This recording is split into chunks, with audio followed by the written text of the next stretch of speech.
Hello, grade 11 learners! Sa mga nagnanais na maghanda ng maaga for Term 1 exam sa General Science, ito ang video na para sa iyo. So, we will focus our review on understanding how Louis Pasteur combined chemistry and biology to solve real-world problems and how his discoveries continue to affect our lives today. So, get your notebook and let's start. Question number 1. Louis Pasteur is best known for his contribution to blank. Letter A, astronomy and geology. Letter B, physics and engineering. Letter C, chemistry and biology. Letter D, mathematics and economics. Choose the letter of the correct answer. Okay, the right answer is letter C, chemistry and biology. Okay, next question. Question number 2. Which scientific idea did Louis Pasteur help prove through his experiments? Letter A, the Earth revolves around the Sun. Letter B, living organisms appear spontaneously from non-living matter. Letter C, microorganisms cause food spoilage and some diseases. Letter D, plants produce oxygen through respiration. Okay, analyze carefully and choose the letter of the correct answer. Okay, the right answer is letter C. Okay, let us now proceed with question number 3. Pasteur's one-neck flask experiment mainly disproved the theory of blank. Letter A, cell theory. Letter B, evolution. Letter C, germ theory. And letter D, spontaneous generation. Okay, choose the letter of the correct answer. The right answer is letter D. Question number 4. Which process was developed by Louis Pasteur to reduce harmful microorganisms in milk and other beverages? Okay, letter A, distillation.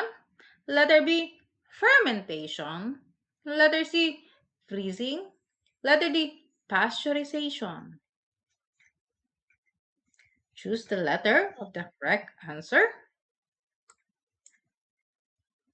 The right answer is letter D, pasteurization. Question number 5. Which statement best describes the germ theory of diseases? The letter A, diseases arise from internal changes. Letter B, diseases result from harmful substances. Letter C, diseases are caused by microorganisms. And letter D, diseases develop from environmental changes. Okay, choose the letter of the correct answer. Okay, the right answer for number 5 is letter C. Diseases are caused by microorganisms. Okay, so this is question number 6. Pasteur's research led to the development of vaccines that help blank. Letter A, cure broken bones. Letter B, increase muscle strength. Letter C, prevent infectious diseases. And letter D, improve eyesight. Okay, which one is the correct answer? The right answer is letter C. Question number 7. Which scientific field benefited most from Pasteur's discovery of microorganisms? Letter A, astronomy. Letter B, geology. Letter C, medicine and public health. Letter D, Meteorology. The right answer is letter C, medicine and public health. This is question number 8. Why is hand washing encouraged before eating and after using the restroom? Letter A, to improve normal blood circulation. Letter B, to maintain normal body temperature. Letter C, to remove harmful diseases causing microorganisms. Letter D, to strengthen normal body muscles.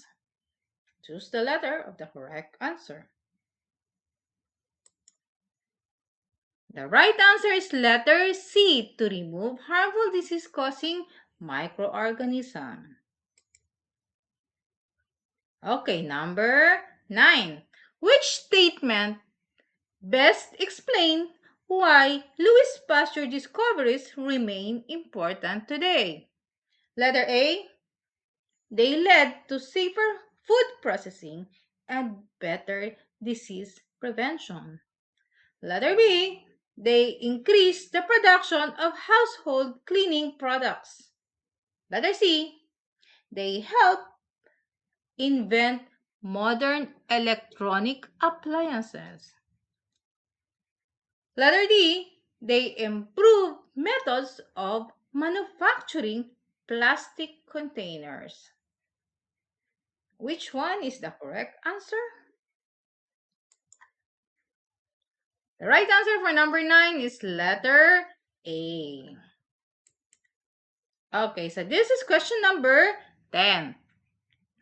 Which of the following practices is directly based on Pasteur's discoveries about microorganisms? Letter A, using enzymes to improve biochemical reactions. Letter B, applying antibiotics to treat bacterial infections.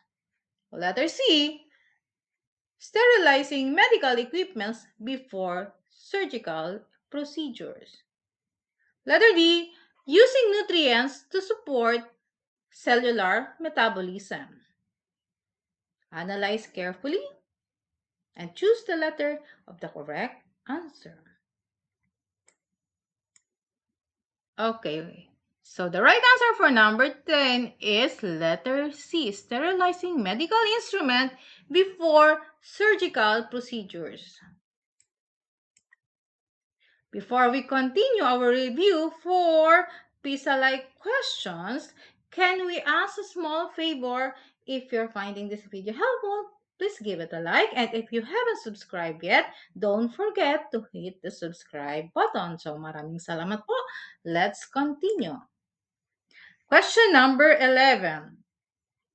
A dairy company heats milk to about 72 degrees Celsius for 15 seconds before cooling and packaging it. This process kills most harmful microorganisms while maintaining the milk's nutritional value. Why is this process important? So letter A, it changes fresh milk into other dairy products before packaging. Letter B, it permanently removes every microorganism found in fresh milk. Letter C, it reduces nutrients so milk can be stored for a longer period. Letter D, it destroys many harmful microorganisms and improve food safety. Analyze carefully. The right answer for number 11 is letter D. It destroys many harmful microorganisms and it also improves food safety. This is question number 12. 3 students investigate bread spoilage using different conditions. So letter A, bread A was placed in a clean, sealed container. Letter B, bread B was left in an open container. Bread C was touched with unwashed hands before being sealed. After 1 week, bread C developed molds much faster than the others. Which conclusion is best supported by the investigation? So letter A, mold grows only when bread is kept inside a sealed container. Letter B, fresh air completely prevents microorganisms from growing on bread. Letter C, microorganisms from unwashed hand can increase food contamination. Letter D, bread always spoils at exactly the same rate under all conditions. Analyze carefully. The right answer for number 12 is letter C. Microorganisms from unwashed hand can increase food contamination. Okay, number 13. Before every operation, hospital staff sterilize surgical instruments and require healthcare workers to wash their hands thoroughly. These procedures are followed for every patient regardless of the type of surgery. So why are these practices necessary? So letter A, they improve the appearance and cleanliness of medical equipment. Letter B, they reduce the amount of electricity used during hospital operations. Letter C, they prevent harmful microorganisms from spreading between patients. Letter D, they shorten the time required to complete every surgical procedure. Choose the best answer. Okay, for number 13, the answer is letter C. They prevent harmful microorganisms from spreading between patients. This is question number 14. A barangay health center encourages residents to receive recommended vaccine and maintain proper hygiene practices.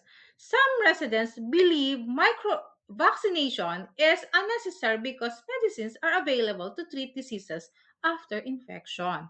So which statement best explain the importance of vaccination? So letter A, vaccines completely eliminate all disease-causing microorganisms. Letter B, vaccines replace healthy habits such as proper hygiene and nutrition. Letter C, vaccines guarantee lifelong protection against every infectious diseases. Letter D, vaccines help the immune system recognize and fight specific pathogens. Okay, choose the letter of the correct answer. For number 14, the right answer is letter D. Vaccine help the immune system recognize and fight specific pathogens. Okay, so this is the last question for our review.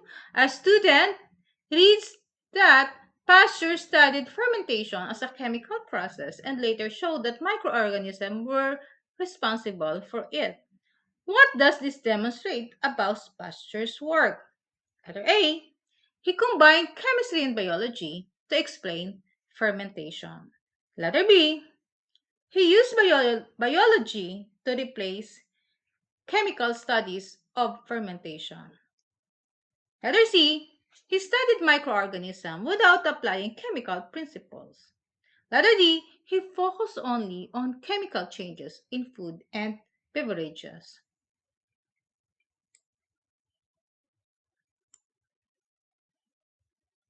The right answer for number 15 is letter A. He combined chemistry and biology to explain fermentation.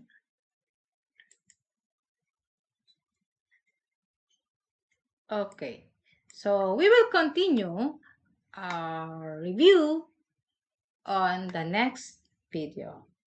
Don't forget to subscribe. Thank you so much and God bless.